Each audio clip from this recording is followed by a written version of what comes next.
हरि ओम friends, Radhe Radhe. कैसे हैं आप सब लोग। स्वागत करती हूँ आप सबका आपके अपने चैनल हरि ओम हरे कृष्णा पर।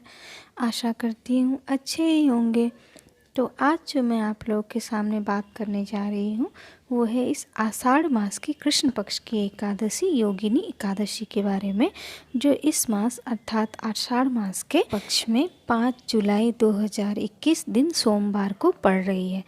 तो आप जैसा कि जानते हैं इस एकादशी में जो आपके पूजन की विधि होगी वो पूजन की विधि सेम होगी। आपको भगवान श्री कृष्ण भगवान विष्णु की पूजा करनी है। डेफिनेटली आपको अन्न का त्याग करना है, जिसमें चावल तो आपको बिल्कुल ही छोड़ देना है। ट्राई करना है आपको कि आप फलाहार करें। फलाहार ना कर कम से कम इतना तो ज़रूर करें फ्रेंड्स कि आप अन्न ना खाएं। और कुछ भी आप ना कर सकते हैं, नहीं कर सकते भगवान की पूजा में, तो भगवान की पूजा के लिए आप तुलसी दल जरूर समर्पित करें। और तुलसी दल समर्पित करते हुए मंत्र का जाप करें, ओम नमो भगवते वासुदेवाय। तो ध्यान रहे भगवान विष्णु भगवान श्री कृष्ण को ये अत्यंत प्रिय मंत्र है। तो इस मंत्र के द्वारा हम जब भगवान जी को तुलसी दल अर्पित करेंगे तो वो हम पर शीघ्र प्रसन्न हो जाते हैं। तो चलिए, अगर हम लोग इस योगिनी एकादशी की कथा की बात करें तो युधिष्ठिर जी पूछते हैं भगवान श्री कृष्ण वासुदेव से कि वासुदेव आप मुझे बताइए इस योगिनी एकादशी की कथा के बारे में। तो भगवान वासुदेव इस कथा को बताते हुए कहते हैं कि ये एकादशी अपने आप में बहुत ही महत्वपूर्ण है। और इसकी कथा है कि अलकापुरी में राजाधिराज कुबेर जी रहते थे। वो सदा भगवान शिव की तपस्या पूजा अर्चना किया करते थे। एक दिन जब उनके जो एक सेवक थे जिनका नाम हेमा माली था, वो क्या करते थे, भगवान भोलेनाथ की पूजा के लिए कुबेर जी को हर दिन पुष्प लाकर दिया करते थे। और उनको अपनी पत्नी के लिए बहुत ज़्यादा प्यार था। तो एक दिन जब वो फूल लाने जा रहे थे, फूल लेकर जब वो लौटे तो वो अपने घर पे ही रह गए।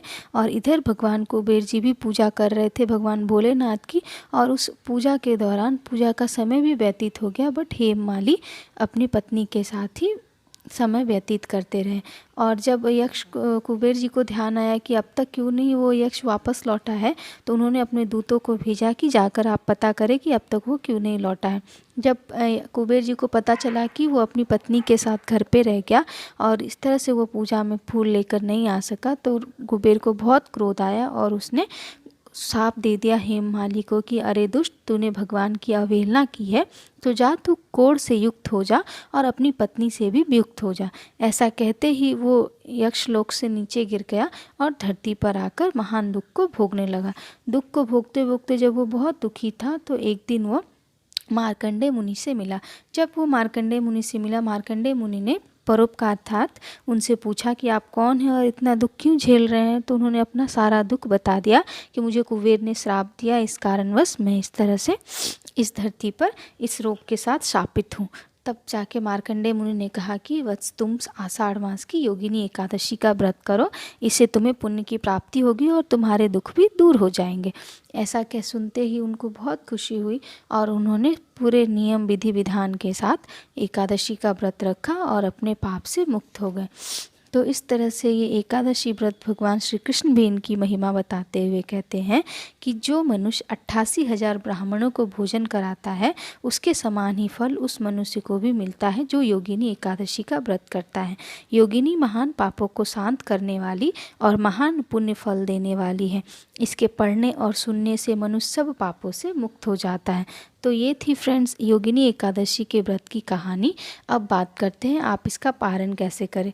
तो आपको पारण में वही द्वादशी तिथि के दिन प्रातःकाल उठना है, स्नान करना है, भगवान श्री कृष्ण की पूजा करनी है। पूजा करने के बाद आपको सामर्थ्य अनुसार जितना आप ब्राह्मण को भोजन करा सके या दान कर सके, हो सकता है आप संभव न हो कि ब्राह्मण को भोजन करा सके, तो आप उतने ही द्रव्य मुद्रा दक्षिणा बाहर निकाल कर उनके नाम से रख दें और जब भी संभव हो आप उनको जा कर के दान करें।